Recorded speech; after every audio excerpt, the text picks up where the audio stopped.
আজ যাব আমার মেজো পিসির বাড়িতে নন্দোৎসবে, মানে জন্মাষ্টমীর পরের দিন। টোটো চলে এসেছে, আমরা সবাই রেডি হয়ে গিয়েছি, বাড়ির অনেকে মিলে যাচ্ছি হলো আমি, মা, বোন, দুই জেঠিমা, দিদি। যাওয়ার পথে নিয়ে নিলাম একটু মিষ্টি। তো সবাই সবার মতো কেনাকাটি করে এখন এই যে আবার টোটো পড়েছি। আর এই যে এটা হলো আমাদের বাতকুলা সিদ্ধেশ্বরী মন্দির। চলে এসেছি পিসির বাড়ি। এসেই আগে আমরা গোপুর দর্শনটা করে নিলাম, তারপরে সবাই মিলে এখানে বসে একটু আড্ডা দিচ্ছিলাম। পিসির বাড়ির পাশেই রয়েছে দিদির এক বান্ধবীর বাড়ি, তো আমরা সবাই মিলে সেখানে গিয়ে কিছুক্ষণ সময় কাটালাম। এটা তাদের বাড়িরই মন্দির।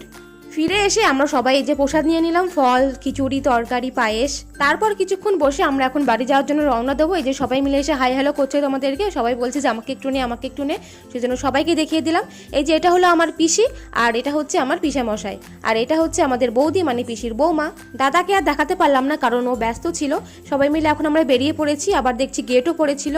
যাই হোক, ভিডিওটা কেমন লাগলো সবাই জানিও, লাইক কমেন্ট শেয়ার করে। দেখা হচ্ছে পরের ভিডিওতে, বাই।